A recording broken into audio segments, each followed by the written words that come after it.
국민TV 뉴스가 창간했습니다. 빠르고 정확한 뉴스, 국민TV 뉴스의 텍스트 버전을 여러분 앞에 내놓습니다. 국민TV 라디오의 각종 콘텐츠를 이제는 읽으실 수 있습니다. 뉴스.국민.tv, 국민TV 뉴스에서 세상의 모든 뉴스와 만나세요.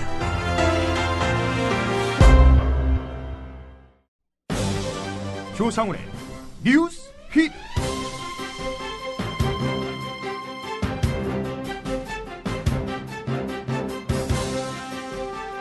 장외투쟁 병행을 선언한 민주당이 오늘 서울광장에서 의원총회를 열고 대국민 홍보전에 나섰습니다. 촛불을 들 시민들과 함께 갈지는 고심 중이라고 합니다. 대선 불복으로 비춰질 수도 있다는 우려 때문이라고 하는데요. 불복할 만한 대선 부정이 있었는지 촛불을 들어서라도 가려달라는 게 국민들의 요구 아닐까요? 8월 1일 목요일 뉴스피드 김희주 아나운서의 지금 뉴스톱7으로 시작합니다.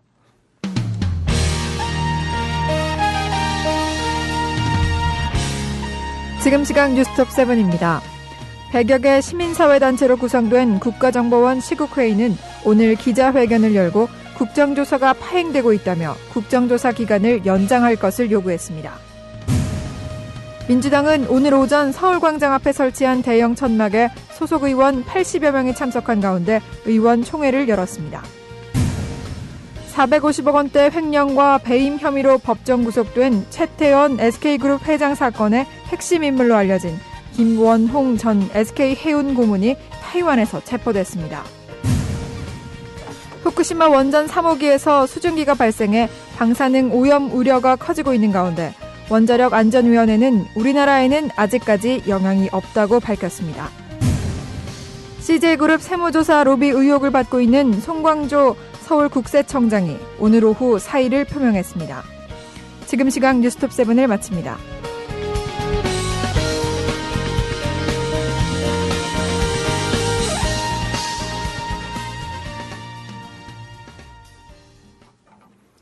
네, 주요 국제 뉴스 살펴보겠습니다. 베스트셀러 작가를 향해 달려가고 있는 우리 김용민 PD 자리했습니다. 안녕하십니까? 네, 안녕하십니까? 반갑습니다. 하여튼 뭐 감사합니다. 이렇게 또 격찬을 해주셔가지고. 예, 뭐 드라마에 나올 법한 얘기, 또 오늘 뭐 실제 뭐 보도도 되고 뭐 그런 얘기들이 있는데 전혀 무관한데 좀 비슷한 얘기가 있는 것 같습니다. 예, 자꾸 이렇게 오해를 하시는데 이 순수한 그 창작의 소산을 마치 무슨 한 사건을 그대로 빗대서 마치 표절한 것이냐 이렇게 보시는 분들이 있는 것 같아서 참으로 씁쓸한 하루를 보냈습니다. 어떤 분은 뭐 예지력이 있다 이런 얘기를 좀 하시더라고요. 예, 하여간 뭐 무슨 얘기를 하는 건지 궁금하시는 분들은 한국 종교가 창피하다 이 책을 보시면 될 텐데 말이죠. 예. 오늘 또 일본 얘기 좀 먼저 살펴봐야 될 것 같습니다. 오늘 일본 뉴스가 많습니다. 예, 워낙 가까운 곳에 있는 나라니까요. 후쿠시마 원전 얘기인데요. 이 운영사가 사고 직후에 밝힌 그 방사능 오염수 유출 방지 대책, 이걸 2년 넘게 시행하지 않아서 피해가 커졌다. 이런 소식입니다. 예, 도쿄전력 아닙니까? 제1원전 운영사가 도쿄전력, 하여튼 지금까지 뭐 밝히고 해명한 것들 중에 거짓말이 적지 않습니다. 동일본 대지진에 따른 원전 사고가 발생한 다음 달인 2011년 4월 오염수 유출 원인 원전 건물과 지하 갱도 사이의 틈새를 차단하겠다 이렇게 발표했음에도 불구하고 2년 이상 이를 이행하지 않았다고 아사히 신문이 오늘 보도했습니다. 도쿄전력은 오염수의 해양 유출이 확인된 올 여름에야 비로소 원전 건물과 지하 갱도 사이의 틈을 차단하는 작업에 착수했는데요. 도쿄전력 측은 갱도의 바다 쪽 끝부분을 콘크리트, 자갈 등으로 막는 조치만으로 오염수 해양 유출을 막을 수 있다고 판단을 한 것으로 본다. 이렇게 아사히는 지적을 했는데 도쿄전력 늑장 대응을 한 거죠. 이것이 오염 확대를 초래한 원인일 수 있다는 지적도 나오고 있습니다. 원전 건물의 틈새를 타고 갱도로 흘러 들어간 오염수가 지하로 스며든 다음 바다로 유출된 것일 공산이 크다는 이야기입니다. 후쿠시마 1 원전 단지 내에 관측용 우물에서 고농도의 방사성 물질이 잇따라 검출되니까 도쿄전력은 자체 조사를 거쳐서 지난달 22일 원전 내부의 방사능 오염수가 바다로 유출되고 있음을 처음으로 인정했습니다. 예. 흉흉한 소식들이 계속 들어옵니다. 예. 무슨 홍수를 일시적으로 막는 것도 아니고 예. 방사능 오염수를 막는데 콘크리트 자갈 등으로 막았다. 예. 예. 일본이 사실 이런 거에 좀 철두철미한 나라 아닙니까? 그렇죠. 예. 안전이나 위생 이런 데 있어서는 뭐 감히 일본을 쫓아가기 힘들 정도다 이런 평들이 많았는데 네. 뭐든 원전 오염 방사능 오염 지역이다 보니까 여기에 접근할 수 있는 인력은 제한적이고 또 비용도 많이 들고 하니 도쿄 전력이 열의를 내지 않았다 이렇게밖에 볼 수 없는데요. 예. 참 여러 가지로 걱정이 됩니다. 아니 그 후쿠시마 지역에서 나온 무슨 음식물을 먹고도 괜찮습니다. 여러분 드셔도 됩니다. 이러면서 TV에 나왔던 사람들이 하나둘씩 죽어가는 그런 하나둘씩 또 백혈병에 걸려가는 예. 이런 상황이다라는 보도 또 이런 전원들이 인터넷에서 나오고 있는데 염려됩니다. 예, 이거 뭐 무작정 안심하라 이 말만으로는 해결될 수 없는 무시무시한 것이 바로 방사능 아니겠습니까? 그렇죠. 예. 예, 역시 일본 얘기인데요. 독일 나치 정권식 개헌을 해야 된다 이렇게 망언을 했던 아소다로 일본 부총리. 예. 이 발언에 대해서 뭐 주변국 역시 반발했지만은 예. 미국이 반발했는데요. 예. 그 중에서도 이 유대계에서 강하게 반발을 했습니다. 유대계면은 유태인들 아닙니까? 예. 유태인들이 과거에 누구에게 정말 어마어마한 탄압을 받았습니까? 나치의 이제 최대 피해자였죠. 그렇습니다. 예. 그런데 나치 운운하고 있단 말이죠. 일본이. 자, 뭐 한국하고 중국에서 반발을 했을 때는 뭐 눈 하나 깜짝 안 하다가 미국 사회 최대 세력인 유대계에서 강하게 반발하니까 자신의 진위가 잘못됐다 이러면서 발언을 철회했습니다. 예. 미국 앞에서만 서면 움츠러드는 일본 정치인의 속성 또다시 확인이 된 셈인데 미국의 대표적인 유대인 인권단체 사이먼 비젠탈 센터가 아소 부총리에게 발언의 진위를 설명하라 이렇게 요구하는 그런 비판 성명을 발표했는데요. 예. 어떤 수법을 나치로부터 배울 가치가 있느냐? 나치 독일의 등장이 세계를 2차 대전의 공포로 몰고 간 것을 아소씨는 모르느냐? 이렇게 비판했는데요. 지난달 29일에 했던 발언이죠. 헌법 개정은 조용히 추진해야 한다. 어느 날 보니 바이마르 헌법이 나치 헌법으로 아무도 모르는 새 바뀌었다. 이 수법을 배우면 또 어떠냐? 이렇게 발언한 것이 국제적 파장을 일으켰죠. 예. 오늘 오전에 기자회견을 열고 자신의 발언을 철회했습니다. 예. 뭐라고 했습니까? 헌법 개정은 침착하게 논의하는 것이 중요하다. 이 점을 강조하기 위해서 충분한 국민적 이해와 토론을 해야 하는데 그것 없이 진행한 나쁜 사례로 나치 정권 아래의 바이마르 헌법에 관한 경위를 거론한 건데 이게 뭐 마치 나치 헌법 이야기가 뭐 나치 정권 아래에서의 어떤 헌법 이것이 뭐 타당하다라는 이야기로 비춰진 점 이것은 잘못됐다라고 이야기를 하고 있는데 예. 분명히 그 자리에서 들었던 사람들이 받은 뉘앙스는 유대인을 반발하게 했던 그런 뉘앙스였습니다. 예. 해명 자체가 어떻게 보면 좀 완전히 거짓말 같습니다. 그렇습니다. 예. 조용히, 그러니까 몰래 추진해야 된다는 그런 취지였고요. 예. 나치가 그걸 잘했다. 예. 이런 취지였는데 네. 오늘 해명을 보면 나치가 잘못됐다. 예. 완전 반대의 논리를 내세운 건데요. 이거 참 이 한국의 우익과 일본의 우익은 왜 이렇게 닮았습니까? 예, 이런 거짓말도 하죠. 그 비 오는 날 전을 뒤집듯이. 예. 문제는 말도. 이제 일본 민주당은 어디 도쿄 시청 광장으로 나갈 그런 인원도 안 되죠 지금. 예. 예. 하지만 한국의 우익과 일본의 우익 공통점이 있다면은 일본의 이익에 좀 더 부합하는 행동들을 과거에도 했고 지금도 하고 있다. 예. 이런 점이 되겠습니다. 네, 일본의 한 극우 매체 광주시의 공문서 위조 사건, 그 수영대에 유치하면서 불거진 사건인데요. 예. 이걸 소개하면서 한국은 거짓말쟁이의 대국이다, 사기꾼의 천국이다, 예. 이렇게 또 주장을 했습니다. 예, 그렇습니다. 산케이 신문 계열의 인터넷 뉴스 매체가 있습니다. 작작이네요, 읽으니까. 작작. 이 작작이라고 읽는 거 맞습니까? 자크자크? 자크자크. 예. 예, 뭐 일본 사람들은 발음 그 밑에 받침을 잘 발음을 안 하더라고요. 예. 이 무로타니 가츠미가 쓴 새로운 오한론. 여기서 오는 혐오한다. 예, 그렇죠. 예. 악할 때도 쓰는 그 한자고요. 오, 예, 오한론. 오한론 특집을 게재했는데 이 사람은 1980년대 초 지지통신 서울특파원을 지낸 다음 한국을 헐뜯는 책을 여러 권 펴낸 그런 저술가입니다. 무로타니는 세계 수영선수권대회 유치 과정에서 불거진 광주시의 정부 보증서 위조 사건을 새롭게 드러난 OINK로 규정했습니다. Only in Korea. 예, 약자인데 외국계 금융회사 관계자들이 만들어낸 말입니다. 오직 한국에서만 있을 수 있는 일이라는 뜻인데요. 예. 상식적으로 이해하기 힘든 황당한 일을 접했을 때 주로 쓰입니다.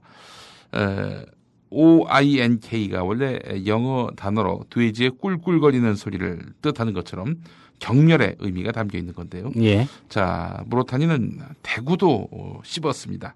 14년 동안 이탈리아 밀라노와 자매 결연 도시라는 거짓 통보를 해온 것, 이것을 문제 삼았는데 대구시의 사례는 광주시 사건에 비하면은 귀여운 편이다 이렇게 평을 했는데 공문서 위조 사건 수사는 모처럼 그 국제대회 유치에 성공했으니 국제적 망신을 당하지 않도록 돈을 줘라는 여론 속에서 흐지부지 될 것이다 이렇게 예상을 했는데요. 예, 한국 정부 발행에 형식을 갖춘 모든 보증서 믿지 말아야 한다. 뭐 이런 이야기를 했습니다. 사실 뭐 광주시의 공문서 위조 이것도 귀여운 편이죠. 네. 역사를 왜곡하는 일본 여기에 비하면 뭐 아무것도 아니라고 그런 생각을 해봅니다. 예, 일본 입장에서 뭐 한국에 대고 이런 얘기할 입장은 아닌 것 같고요. 그렇습니다. 예. 뭐 다시 또 일본 얘기인데요. 예. 일본에서 요사이 중국 붕괴론 이게 좀 인기가 많다고요. 야, 그냥 일본은 여기저기 다 들이받네요. 보니까. 예. 미국은 빼놓고요. 네, 그렇습니다. 미국 유태인들은 특히 아주 뭐 그들에겐 성역입니다. 자, 중국에 대한 질투와 혐오 때문이며 일본 경제 최강론도 비현실적인 사기다. 유럽에서 활동하는 사모펀드 투자가로 일본 태생인 한국인 김무기 씨가 일본 경제주간지 도요게이자이에 기고한 칼럼에서 이같이 밝혔습니다. 중국의 경제 기적은 끝났고 섀도우 뱅킹, 그러니까 당국의 규제 밖의 금융, 사채 이런 걸 말하는 것이죠. 예. 이 섀도우 뱅킹 등으로 인해서 중국판 서브프라임 사태가 일어나서 중국이 무너질 것이다 이렇게 전망을 해서 이런 전망이 일본에서 인기를 끄는 것을 꼬집은 것입니다. 사람은 사실보다 자기가 믿고 싶은 것을 믿는 나약한 존재라면서 일본인들이 중국 붕괴론에 기뻐하고 달려드는 것은 지금의 중국에 대한 혐오하는 감정과 중국이 경제 등에서 일본을 앞지르는 것을 질투하는 그런 마음에서 기인한다 이렇게 지적했는데 100번 양보해서 붕괴 가능성을 상정하더라도 미국이나 유럽이 자기들의 최대 혹은 주요 무역 상대국인 중국이 몇 년 안에 붕괴하는 것을 좌시할 리 없다. 통합된 세계 경제 속에서 중국이 무너지면 일본도 영향을 받을 수 없기 때문에 아무리 중국이 거대화되는 게 싫어도 붕괴를 기대하는 것은 잘못됐다. 이런 지적을 제기했습니다. 그러니까 뭐 중국 붕괴론이 어마어마하게 만연돼 있는데 인기를 얻고 있는데 이런 발상 잘못됐다는 것이 바로 김무기 씨의 견해입니다. 예, 중국 경제가 붕괴된다면 사실 일본 경제에도 큰 타격을 입을 수밖에 없죠. 뭐 일본 가기 전에 우리나라부터 휘청거리죠. 뭐 일단 중국에 의존하는 바가 얼마나 큽니까 지금 우리 경제가. 그렇죠. 뭐 미국 경제 다음으로 사실상 세계 경제에 가장 큰 영향력을 가진 게 이제 중국 경제. 그래서 중국의 뭐 말을 함부로도 못하는 그런 상황인데 바로 그렇듯이 이 협대 정책이란 게 뭡니까? 다른 나라의 경제 의존도를 높이도록 북한을 유도한다는 거 아닙니까? 그러면 북한이 다른 나라를 상대로 군사적 위협을 할래야 할 수가 없습니다. 그런 햇볕 정책의 이념 같은 것들은 결국 경제뿐만 아니라 이 동북아시아의 평화를 부를 수 있는 그런 대책인데 뭐 하여간 북한을 계속 고립시키려는 이런 한국의 보수 정권들의 행태를 보면 말이죠. 북한의 어떤 이런 그 현재 지도 세력이 계속해서 남한과 대치해 주기를 바라는 그래야 자기들의 빈약한 그런 명분을 세울 수 있는 그런 도구 아닙니까? 예를 들어서 이 부정선거를 했단 말이죠. 부정선거에 대해서 남쪽에서 막 지적을 하면은 니들 빨갱이 아니냐. 지금 북한이 위해서 우리를 위협하고 있는데 이런 논리를 만들어낼 수 있는 거 아닙니까? 억지긴 하지만. 예. 그렇기 때문에 이 통일을 바라지 않는 한반도의 평화 정착을 바라지 않는 세력들이 바로 한국의 보수 세력이 아닌가. 그런 생각을 좀 해보고 있습니다. 예. 여기까지 될 것 같습니다. 아무래도 시간이. 예. 그러고 보면 박근혜 대통령이 미국을 처음 방문했고, 예. 그 다음 중국을 방문했고, 예. 예. 어떤 측면인지 모르지만 11월엔 또 영국을 방문한대요. 예. 아니 부정선거를 했는데. 예. 지금 휴가 중이니까 예. 돌아오면 또 물어보죠. 예, 알겠습니다. 김용민 PD였습니다. 예.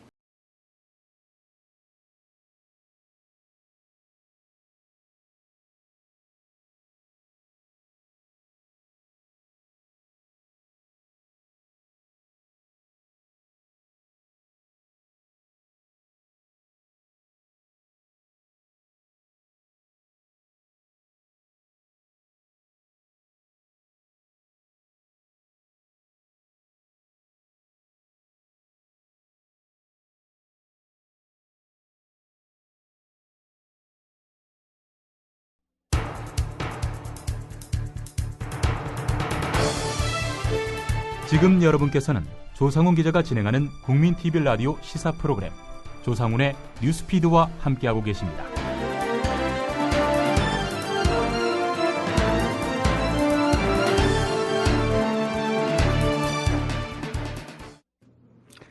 네, 주요 국내 뉴스 살펴보겠습니다. 김효진 기자입니다. 안녕하십니까? 네, 안녕하세요. 네, 민주당 어제 그 장애투쟁 선언했는데요. 네. 오늘부터 시작이 됐죠. 서울광장에서. 네, 오늘 오전 서울광장에서 이 첫 번째 장외 의원총회를 개최하면서 본격적으로 투쟁에 돌입을 했습니다. 예. 자, 김한길 대표 의총에서 민주당은 국민과 함께 당원과 함께 소속 의원들과의 토론과 지혜를 모아 반드시 무너진 민주주의를 회복하고 국정원 개혁을 이뤄내겠다. 새누리당의 국정조사 농단에도 본질은 바뀌지 않는다. 국민은 이미 진실을 알고 있다. 이렇게 말을 했습니다. 예. 예, 아울러서요. 국정원이 조직적으로 대선에 개입했고 경찰은 이를 은폐 축소했다. 국정원이 국회 국조를 회피하기 위해 정상회담 회의록을 불법적으로 공개함으로써 대한민국의 민주주의와 헌정 질서를 망가뜨렸다. 또 지난 대선 과정에서 정상회담 회의록이 박근혜 후보 캠프에 유출됐고 이를 대선에 활용했다. 그러나 새누리당과 청와대는 진실을 애써 외면하고 있다. 이렇게도 비난을 했습니다. 굉장히 압축적이면서도 이 아주 예리한 말들을 어제 오늘 계속 하고 있는데 좀 진작 좀 이렇게 했으면 어땠을까 하는 그런 아쉬움도 좀 있습니다. 예. 참을 만큼 참았다. 네. 그런 얘기를 했으니까 아마 좀 한계의 상황에 이르러서 이렇게 되는 거다 이렇게 이해를 하면 될 것 같고요. 그렇습니다. 서울광장에 민주당이 천막 당사도 설치를 했습니다. 네, 사실 천막 당사 하면 그 박근혜 대통령이 그 한나라당 시절이었죠. 예. 네, 이미 한번 했던 건데. 그렇습니다. 박근혜 대통령이 2004년이었던가요? 예, 노무현 그 대통령의 탄핵 그 후폭풍 이걸로 이 야기된 위기 상황에서 이 천막 당사라는 이 아주 엄청난 그때 당시로서는요 그런 극단적인 방법을 한번 보여준 바 있습니다. 선거의 여왕 이런 별명이 이때부터 아주 트레이드 마크처럼 따라다니기 시작했죠. 이번에는 민주당이 천막 당사 설치했습니다. 이 총 6개 동이나 설치를 하고 또 상황실도 만들었다고 합니다. 예. 오늘 앞선 안진걸의 으라차차에 출연한 우원식 의원도 방송 마치고 또 천막 당사로 가본다고 하니까요. 아무튼 비상체제인 느낌은 확실히 납니다. 상황실에는 이 간이 책상, 의자, 야간용 전구 이런 집기도 들어갔다고 합니다. 야전의 느낌도 확 나는데 언제까지 어떻게 전개가 될지 관심이 갑니다. 일단 오늘부터 무기한으로요. 매일 오전 9시에서 밤 9시까지 운영이 된다고 하고요. 주요 회의 장소로 주로 사용이 될 예정입니다. 상임위별로 또 의원들이 상주할 예정이고 김한길 대표는 내일 저녁에 이곳에 머물 거라고 합니다. 예. 말씀하신 대로 과연 그 천막 당사 어느 기간 동안 가느냐 이것도 좀 관심일 것 같은데요. 아무래도 뭐 전국 상황이 네. 주요 판단 기준이 되겠죠. 참고로 또 이 민주당의 최고위원이기도 하죠. 우원식 의원. 오늘 또 방송에 출연해서 한 얘기가 있으니까 이건 뉴스로서의 가치도 예. 있는 것 같은데 이런 얘기를 했습니다. 가장 가까운 목표는 국조를 정상화하는 건데 예. 국조가 진행이 다 됐다고 해서 그냥 무기력하게 빠지지는 않을 거다. 이 투쟁의 흐름을 끊지는 않을 거다. 이런 얘기를 했거든요. 예. 예, 뭐 나름대로 약속이니까 한번 또 지켜봐야겠습니다. 예. 뭐 새누리당 어제 그 윤상현 원내 수석 부대표가 입장을 밝혔습니다. 네. 왜냐하면 당 지도부가 외유 또는 이제 휴가 상황이었기 때문에 오늘 최경환 원내대표가 급거 귀경을 했고요. 네. 좀 더 반응이 나왔을 것 같은데 네. 오늘 입장은 어떻습니까? 그렇습니다. 십자포화를 뭐 쏟아내고 있다 이렇게 봐도 될 것 같습니다. 최경환 대표 오늘 오전 국회에서 원내대책회의를 주재하면서요. 제1야당의 지도부가 강경파에 밀려 국정조사를 스스로 파탄내는 것은 정말로 바람직하지 않다. 심히 유감스러운 일이다 이렇게 밝혔습니다. 예. 자, 이 네이밍 정치가 또 시작이 됐습니다. 강경파, 당내 강경파. 남의 당을 가지고 참 별의별 얘기를 다 하는데 통합진보당 사태 때 새누리당 의원들이 그 당권파라는 말 잘 이용해 먹지 않았습니까? 예. 그러면서 그 다음에는 뭐 어떤 당이 됐든지 간에 좀 교란시키려는 그런 의도가 있을 때 당권파다, 당내 강경파다 뭐 이런 말을 썼습니다. 강경파라는 말이 또 등장을 했는데 사실 뭐 정당 정치를 본다면 네. 좀 민주적인 당을 본다면 네. 강경파도 있고 온건파도 있고 그렇죠. 여러 파가 있어야죠. 그렇죠. 우리나라는 일사불란하게 뭐 한 가지 의견만 있다면 그게 좀 민주적인 정당이라고 볼 수가 없겠죠. 그렇죠. 그럼 전체주의적인 정당이죠. 오히려 선진국의 상당수 선진 국가들 정당 굉장히 스펙트럼이 넓습니다. 예. 예. 최경환 원내대표 아까 말씀해 주신 대로 이 지역구 방문을 이유로 이번 주 내내 국회를 비웠었거든요. 근데 민주당이 장외투쟁 선언하고 전국이 좀 긴박하게 돌아가니까 어제 상경을 해가지고 원내대책회의를 소집을 한 겁니다. 예. 최경환 원내대표 이어서요. 여야 원내 지도부는 그간 인내심을 갖고 물밑에서 협상했으며 원세훈 전 국정원장과 김용판 전 서울경찰청장을 비롯한 증인 채택에서도 상당한 의견 접근을 보여왔다. 그런데도 민주당이 느닷없이 동행명령 문제를 제기하며 국정조사를 스스로 파탄내려는 것을 보면 정치적 노림수가 있는 것 같다는 의구심이 든다 지적을 했습니다. 예. 그러면서 이번 사태를 조장한 민주당 강경파도 나옵니다. 강경파는 누굴까요?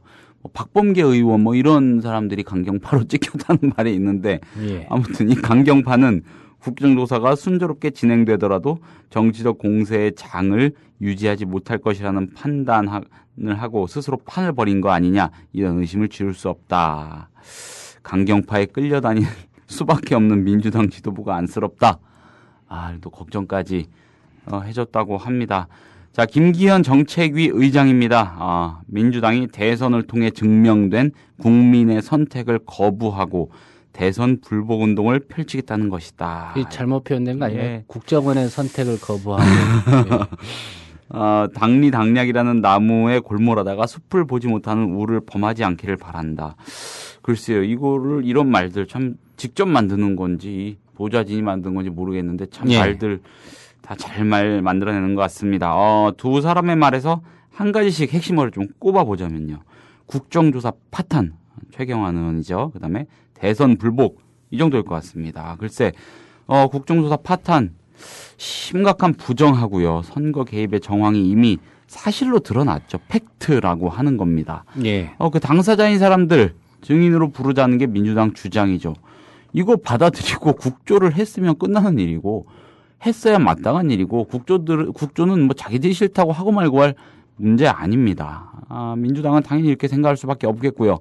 대선 불복이다. 글쎄요. 새누리당이 요즘 유달리 집착하는 게 절차적 정당성 아닙니까? 예. 예, 회의에서의 소소한 그 절차적 진행상의 문제들과 물고 들어지면서 파행을 야기하고 있는데 국조에서의 심지어 발언 시간 같은 것까지 문제를 삼고 있지 않습니까? 그렇다면 대선의 절차적 정당성 어떻게 바라봐야 하는 건지 스스로 너무 잘할 것 같습니다. 이렇게 민감한 분들이니까 말입니다. 예. 대선을 통해 증명된 국민의 선택, 김기현 의원의 말인데 글쎄요, 증명되는 과정에 불순물이 들어갔고 부정이 있었다. 이게 지금 사실인데 이걸 그냥 대놓고 뭉개버리는 거는 대체 이 국민을 뭘로 보는 건지 쉽게 말해서 혹으로 보는 것 같기도 하고요. 좀 그렇습니다. 예, 깔아 뭉개버리는 이런 태도 우려스럽습니다. 예. 뭐 새누리당이 이렇게 십자포화를 쏴댔지만 네. 한편으로는 좀 대화의 여지, 야당과의 대화의 여지를 남겨둔 것 같습니다. 그렇습니다. 최경환 원내대표가요. 이 증인 문제와 관련해서는 양당 간 입장차 크지 않다고 본다. 오늘이라도 당장 민주당 지도부를 만나서 증인 문제를 포함해 모든 가능성을 열어놓고 대화를 할 수 있다. 이렇게 강조를 했습니다. 예. 국조특위 여당 새누리당 간사죠. 권성동 의원도 최경환 원내대표가 국정조사 정상화를 위한 원내대표 간 회담에 성의를 다하겠다고 하니 그 뜻을 받들어서 정청래 민주당 간사와 접촉하는데 노력할 것이다 말을 했습니다. 좀 부심하는 그런 눈치가 역력합니다. 예, 그런 기색이요. 아마도 새누리당 입장에서는 이제 민주당의 이 장외투쟁이 네. 시민들의 이제 촛불 집회와 연계가 돼서 뭐 촛불이 2008년의 양상으로 네. 크게 확산되는 거 이걸 가장 우려하겠죠. 그렇습니다. 예. 사실 뭐 지금 최근에 열리고 있는 촛불 집회 서울광장 꽉꽉 채우는 그런 규모 아니었습니까? 예. 보도가 안 돼서 그렇지 굉장히 크게 일어나고 있는데 뭐 일부 네티즌들이나 일부 뭐 야권 쪽 인사들은 이런 우려도 해요. 이 민주당이 들어갔습니다. 거리로 광장으로 들어갔는데 나갔는데 예. 지금부터 일어나는 촛불 집회는 그 민주당하고 연동이 될 수밖에 없죠. 이런 상태에서 좀 어설픈 시점에 어설픈 타이밍에 혹시라도 쑥 다시 빠지면 더불어서 지금까지 시민들 사이에서 자생적으로 일던 이 어떤 투쟁, 촛불의 이 흐름까지 끊길 수가 있다. 굉장히 신중하게 바라봐야 한다. 이런 그런 우려의 목소리도 있는 것 같습니다. 민주당이 이런 말을 좀 명심하고요. 플레이를 할 때 좀 유념을 해야 될 것 같습니다. 예. 예.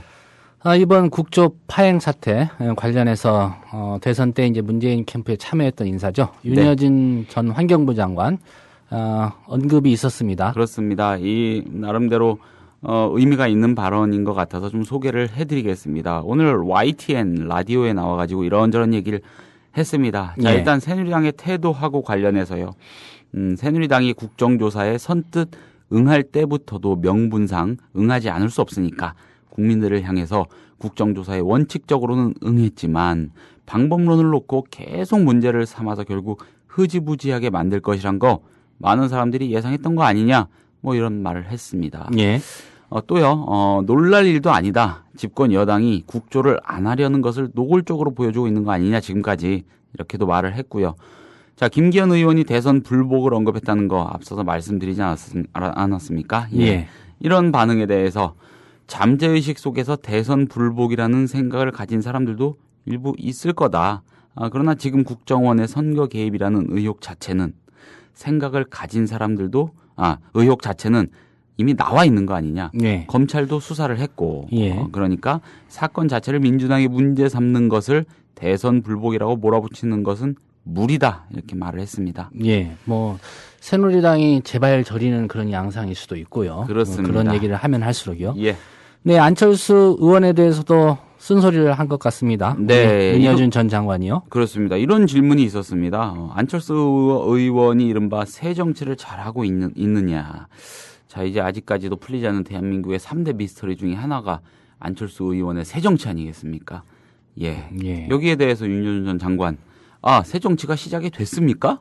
이렇게 반문을 하고는요. 예. 제가 아직 짧아서 그런지 안철수 의원이 주장하는 새 정치, 뭔지 잘 모르겠습니다. 이렇게 말을 했습니다.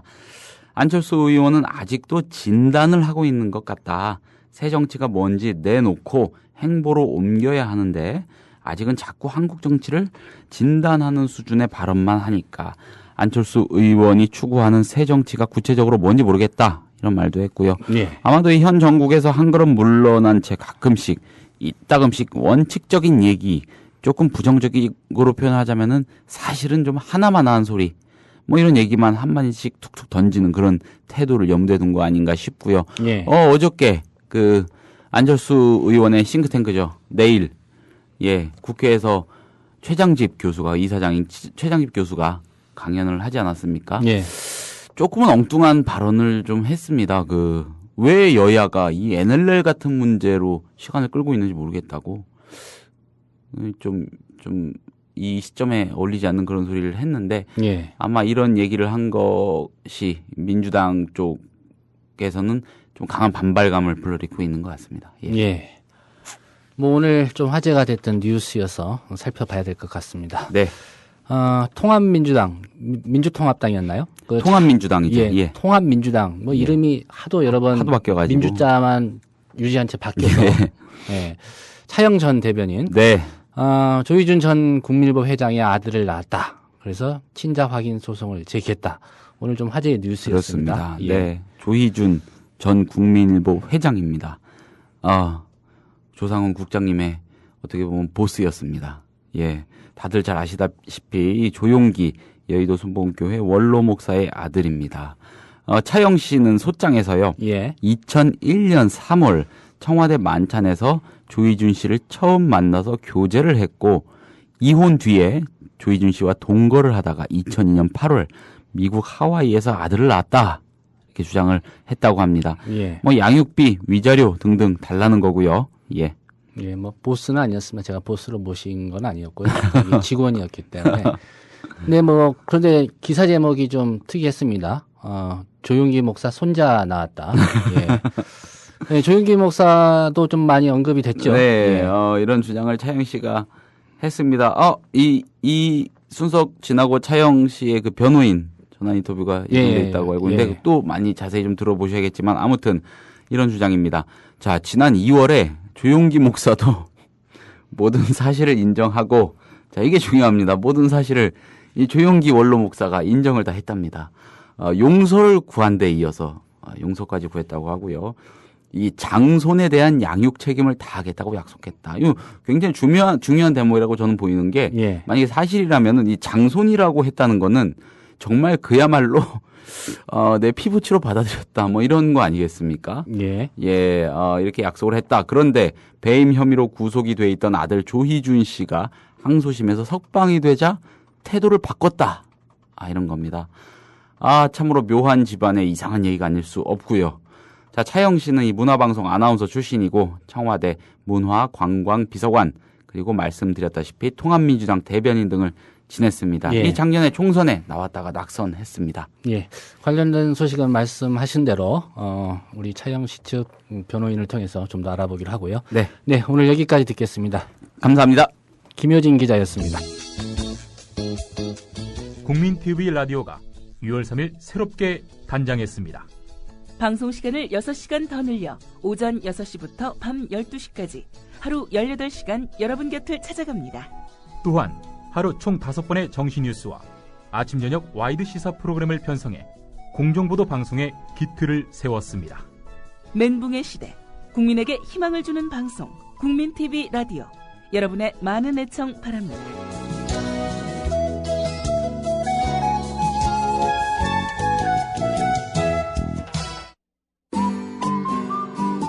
안녕하세요. 하천에 살고 있는 소설가 이효수입니다. 모쪼록 국민의 눈, 국민의 귀, 국민의 입이 되어 대한민국 민주주의의 초석이 되시기를 간절히 소망합니다. 권력, 자본가, 사주가 아닌 국민이 주인인 방송 국민TV. 조합원이 돼서 국민TV의 주인이 돼주세요.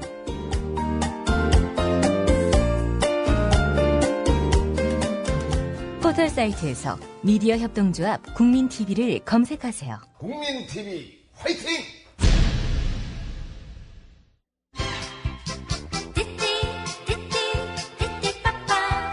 국민TV 라디오 승용차 안에서도 들으실 수 있습니다. 최근 나온 차량의 경우 블루투스를 이용하십시오. 그렇지 않은 경우에는 카팩을 구입해 설치하시기 바랍니다. 이동 중에도 카오디오로 청취하실 수 있습니다. 데이터 무제한 서비스를 이용하시면 분량에 관계없이 만나실 수 있습니다. 자세한 문의는 국민TV 라디오 게시판을 이용하세요. 네, 라면 앙케이트 소개해드리겠습니다. 오늘 라면은 내가 조용기 목사 라면이었습니다. 내가 조용기 목사 라면 장남을 상대로 제기된 친자 확인 소송에 대해 뭐라고 할 것인가 이렇게 설문을 드렸는데요. 몇 분이 의견 주셨습니다. CGH11님 너는 진정 내 아들이 맞구나. 잘못 이해를 하신 것 같은데요. 조용기 목사라면이기 때문에 손자가 맞구나. 이렇게 하셔야 맞을 것 같습니다. 친자 확인해 볼 필요도 없다. 나는 삿바다님, 나의 자식이 아니다. GMO 식품에 의한 유전자 조작이다. 이렇게 말할 것이다. 라고 의견 주셨고요. 안방마니님, 오마이갓. 이렇게 짧게 올려주셨습니다. 동규, 형규 아빠님, 조용기 목사라면 국민일보와 순복음교회 이런 말을 할 거예요. 민주통합당 출신인 거 봐라. 민주당이 오늘 서울광장에 쫓겨나서 더위를 먹어서 이런 헛소리를 언론에 부풀려 국조 파행의 책임을 회피하려 물타기를 하고 있다라고요. 이렇게 얘기할 것이다. 가정을 해주셨고요.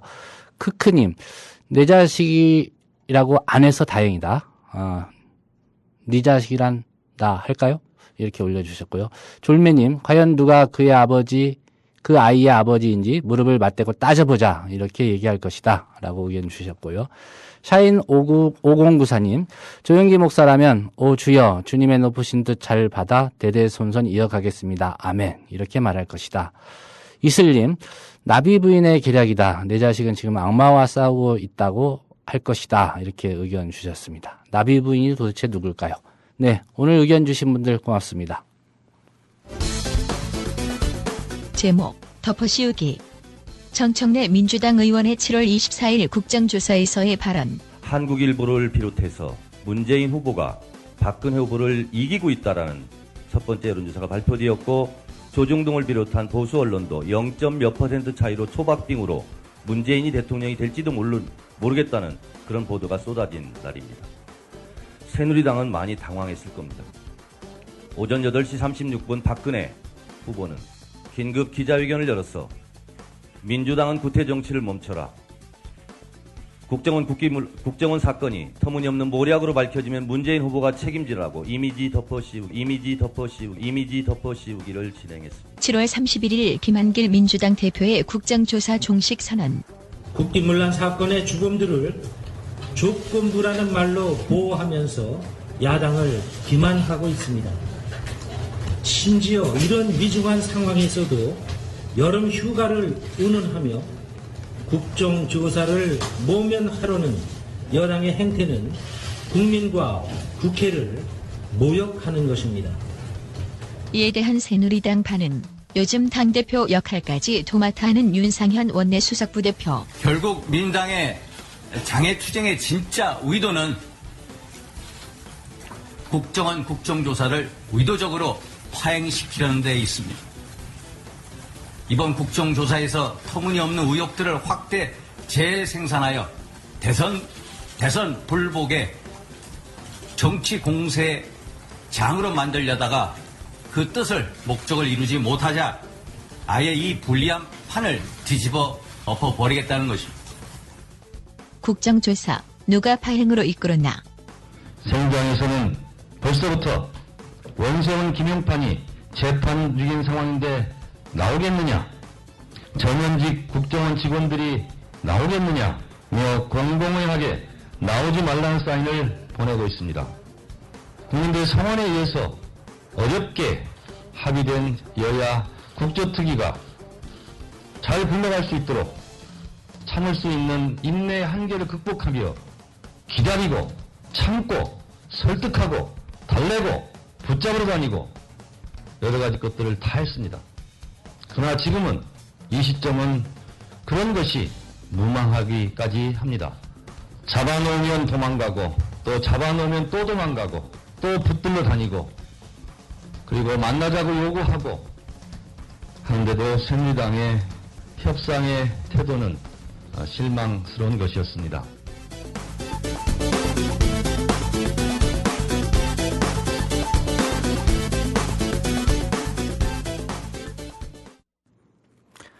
네, 오늘 종일 포털 사이트 검색어 1위에 차영이라는 이름이 있었습니다. 민주통합당 대변인을 지냈던 분인데요. 이분이 여의도 순복음교회 조용기 목사의 손자를 낳아서 키우고 있다 하면서 최근 법원에 친자 확인 소송을 제기했다, 이런 보도가 있었습니다. 차영 전 대변인의 소송을 대리하고 있는 법무법인 화우의 차동원 변호사님 전화 연결했습니다.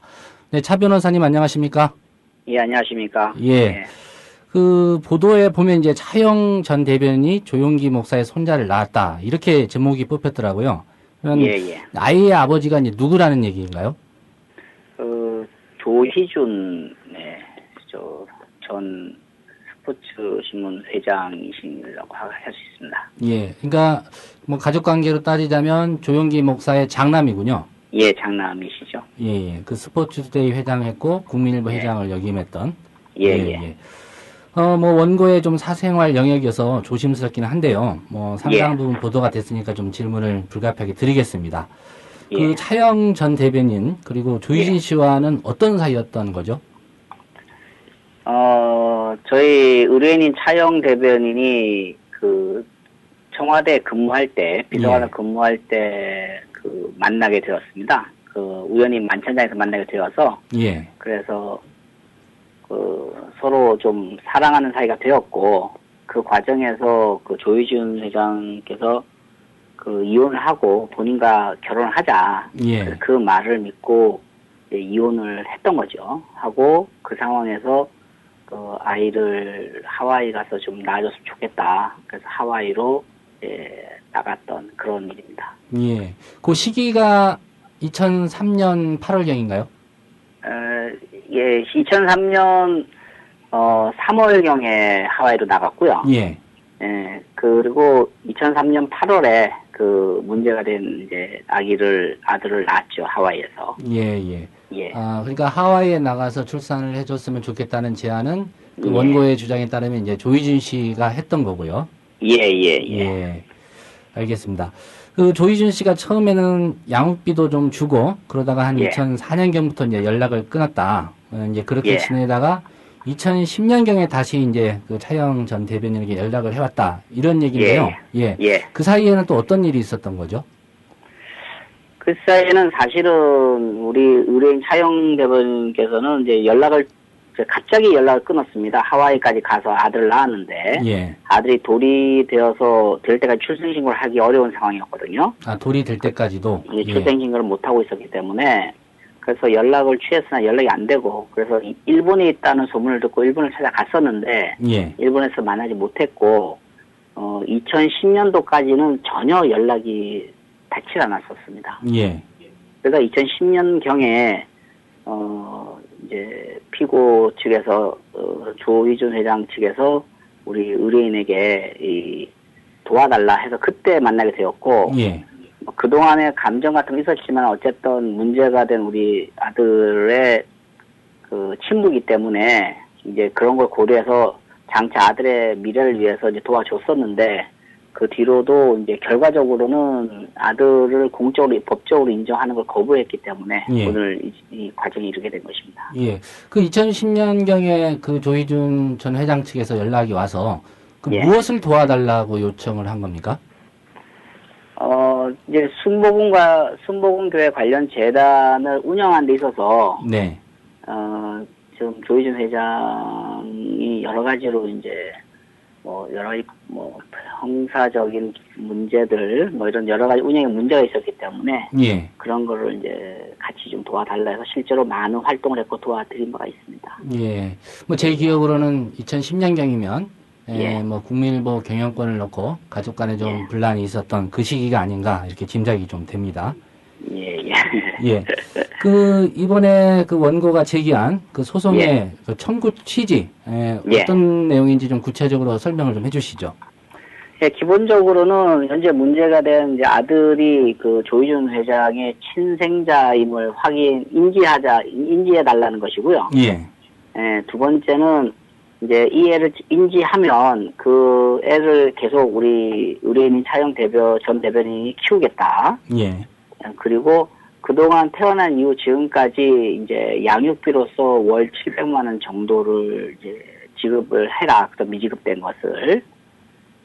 그리고 앞으로 지금 양육비는 지금 그리고 이제 미래 2022년 그 아기가 성인이 될 때까지 월 700만 원 정도 지급하고 그다음에 우리 차영 전 대변인이 그동안 참 말도 못하는 인간적인 고통을 겪어왔기 때문에 거기에 대한 위자료로 약 3억 정도를 청구하면서 그중 일부인 1억을 청구를 했습니다. 예, 먼저 우선 지급해달라 이런 요구인 것 같고요. 예. 지금 그 차영 전 대변인이 양육하고 있는 아들 계산해보니까 한 10살쯤 된 것 같습니다. 만으로요. 11살 정도, 만 10살 정도. 우리 나이로 11살. 변호사님 이제 문제가 된 그 아이 이렇게 말씀은 여기서도 이제 법적인 그 친자 확인 소송을 해달라는 그런 표현이시니까 뭐 듣는 분들이 좀 오해가 없었으면. 죄송합니다. 제가 표현을, 그 아이의 아버지 이제 조희준 씨를 제외하고 그 조용기 목사의 다른 가족들은 이 아들을, 그러니까 손자, 조용기 목사 입장에서 본다면 손자를 그 조 목사 집안을 있는 장손으로 인정하기로 했었다. 이런 얘기가 있는데 이건 또 무슨 얘기인가요? 사실 구체적으로는 금년 1월경에요. 그 조 목사님과 이렇게 전부 다 만남을 가졌었습니다. 만남을 가졌고 이미 그 조 목사님께서는 이 2004년도부터 이게 그 이 아이가 우리 집 장손이 맞다고 다 인정을 하고 있었고요. 그러니까 태어나고 한 1년 지났을 때부터요. 한 6개월 2004년 초입니다. 3월경 정도부터 우리 아이의 그 사진을 다 보시고 그 전에 하와이에서 몇 번 왔다 갔다 하셨거든요. 그래서 그 요번에 올 초에 이제 만나서 그 뭐라고 말씀하셨냐면은 한 번도 그동안 그 이제 잊어본 적이 없다. 그리고 이름도 따로 지어놨다. 이 말씀을 하셔서 우리 차영 전 대변인께서는 이제 집안에서 다 받아들여 주는구나. 이제는 이 문제가 해결됐다. 이런 생각 갖고 있었는데 그때 이제 몸이 이제 구속 상태에 있었던 조희준 회장이 이번 6월 달인가요? 석방이 되고 나와서 그 조 목사님이 여러 차례 아마 말씀하셨다고 함에도 불구하고 아마 공식적으로 법적으로 친부로서 인정하는 것은 거부를 했기 때문에 지금 이 상황에서는 더 이상은 이제 소송을 할 수밖에 없는 이런 상황이 된 거죠. 한 가지 좀 궁금한 게요. 그러면 이 11살 된 아들이요. 지금 그 과거 제도로 하면 이제 호적에 올라 있어야 될 텐데 어느 쪽에 지금 올라 있는 거죠? 그 현재는 지금 다시 재결합한 분 남편의 호적에 올라 있죠. 그렇군요. 그 재판 과정에서 이제 조유진 씨가 끝내 이 아들이 이제 친자임을 부인하게 된다면 그 다음 절차가 뭐 유전자 검사라든가 뭐 그런 절차를 밟게 됩니까? 그렇게 되겠죠. 그건 또 강제할 수 있는 사항이고요. 법원에서 이제 그렇게 이제 유전자 검사를 하면 뭐 거의 강제할 수 있게 되어 있습니다. 검사를 받을 수 있도록. 그 조용기 목사와 이제 조희준 씨가 기소된 재판에도 차영 전 대변인을 좀 끌어들였다. 그래서 차영 전 대변인이 좀 이거에 분개한 사실도 있다. 이런 얘기도 있습니다. 이게 좀 구체적으로 어떤 내용이죠? 그 부분은 아직 뭐 재판적인 사항이기 때문에요. 뭐 구체적으로 말씀드리긴 어렵고요. 어쨌든 뭐 조희준 회장께서 좀 자신에게 유리하게 좀 하기 위해서 좀 사실에 없는 내용을 좀 도와달라는 그런 있었고요. 그런 거를 뭐 우리 차영 전 대변인은 거부를 했습니다. 그 소송을 제기하기 전에 물론 올 1월 달에는 이제 조용기 목사나 그 가족들을 좀 만난 적이 있다고 하는데 최근에 소송 제기 직전에는 조용기 목사나 그 조희준 씨 측 뭐 얘기를 해보거나 만난 적은 없습니까? 소송하기 직전도 계속 그 접촉을 해왔고요. 그 사실 어느 누가 이런 일을 갖다가 소송을 제기하는 걸 뭐 원하겠습니까? 그건 아니고요. 그런데 조희준 회장 측에서는 사석에서는 자식이라고 여러 차례 인정하는 발언을 했음에도 공적으로는 이제 인정하지 않는 태도를 고집해 왔기 때문에 저희들로서도 뭐 이게 방법이 없었죠. 사실은 이게 가족 간에 화합을 해서 조 목사님이 이렇게 인정을 아무리 하신다 하더라도 친부인 이제 조희준 회장께서 해 주셔야만 되기 때문에 본인이 완강하게 거부하는 상황에서는 뭐 달리 방법이 없었습니다. 그 앞서 이제 올 초에 그 조용기 목사 그리고 그 차영 전 대변인 만날 때 일부 보도를 보니까 그 조희준 씨의 이제 동생이죠. 그 조민재 현 국민일보 회장도 같이 만났다. 이런 얘기도 있습니다. 그건 뭐 제가 아직 잘 모르겠습니다. 확인을 제가 못했습니다. 예. 그 법원에 소장을 접수하신 게 언제쯤이신가요? 어제 접수했습니다. 어제 접수하셨고. 예. 뭐 이런 질문이 뭐 원고에게는 좀 그럴 수도 있겠지만은 이제 침자 확인만 되면 그 양육권은 이제 그 차영 전 대변인이 그 유지를 하면서 그 양육비나 어떤 그 생활비겠죠. 이런 게 되면 이제 혼자 키우겠다 이런 입장인 것 같은데요. 뭐 다른 그 이후의 상황 이런 걸 뭐 고려한 측면은 없습니까? 소송을 제기하는데. 다른 이유의 상황이라고 말씀하신다면 어떤 뜻인지. 이게 뭐 장손이 되거나 그러면 이제 가족의 일원이 되지 않습니까? 그러면 뭐 상속 문제라든가 나중에. 그런 부분이요.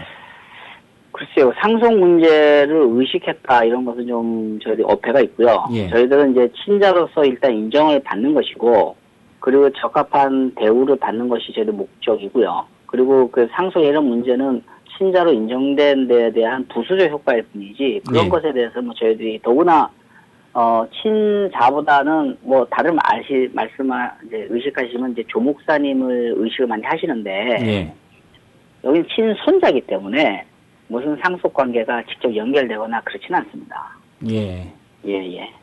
지금 그리고 객관적으로는 우리 조희준 회장님은 뭐 개인적 재산이 거의 없는 상황이기 때문에 뭐 상속 문제 이런 문제는 앞으로 뭐 크게 지금 이슈가 될 수 있는 상황은 아직 아니라고 생각합니다. 그 말씀하신 대로 이제 조희준 전 회장이 지금 뭐 개인 소유의 그런 재산이 거의 없는 상황인데 이자료나 양육비 청구를 하셨단 말이죠. 이걸 만약에 그 조희준 전 회장이 부담할 수 없게 된다면 뭐 가족이 대신 지급하거나 그런 것도 법적으로 가능합니까? 현재로서는 가족이 대신 지급할 수는 없죠. 본인의 금전적 채무이기 때문에 사실 뭐 조희준 전 회장이 이게 돈이 없다면 저희들도 뭐 달리 받아낼 방법은 없습니다. 그래서 자꾸 지금 금전에 너무 관심이 많으신데 금전보다는 저희들은 이제 일단 친자 확인받고 그 가족 일원으로서 이렇게 되기를 바라는 마음이 제일 우선이고요. 인정받기를 바라는 마음.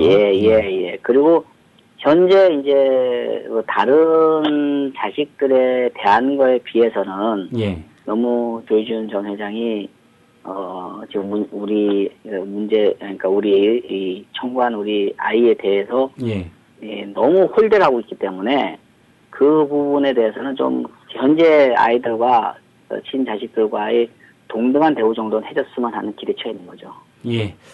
오늘 말씀 고맙습니다. 고맙습니다. 네, 지금까지 그 차영 전 대변인의 그 친자 확인 소송을 대리하고 있는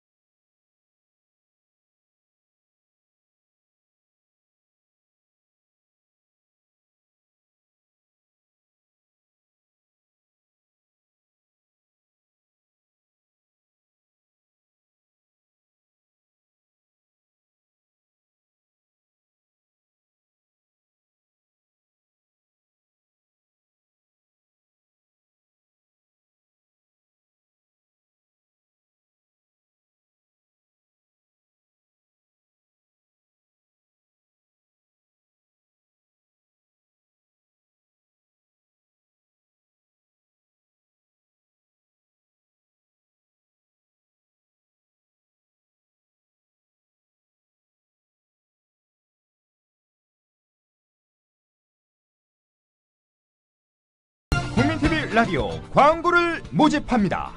최고의 팟캐스트 청취율을 기록하는 국민TV 라디오는 시민들에게 가장 영향력 있는 콘텐츠 그룹입니다. 생방송으로 또 팟캐스트로 광고하고자 하는 분은 서울 전화 3144-0933, 3144-0933 국민TV 라디오 사업국으로 연락주세요. 미디어 협동조합 조합원 여러분은 보다 저렴한 가격에 모십니다. 세상을 향해 열려있는 가장 큰 스피커 국민TV 라디오와 함께 멋진 미래를 가꿔보세요.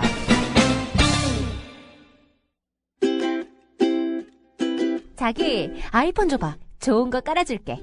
어이 김씨, 갤럭시 S 내놔. 이거 내내 켜놓고 다녀봐. 좋아. 국민TV 라디오 스마트폰 앱을 깔아주세요. 혼자 듣기 아까운 방송 모두에게 골고루 듣게 해주세요. 아이폰은 앱스토어에서, 나머지 안드로이드 폰은 구글 플레이에 접속하셔서 팟빵을 입력하시고 팟빵 앱을 다운받으세요. 국민TV 라디오가 언제 어디서나 깨끗하게 들립니다. 어때? 좋지? 이게 진국이요.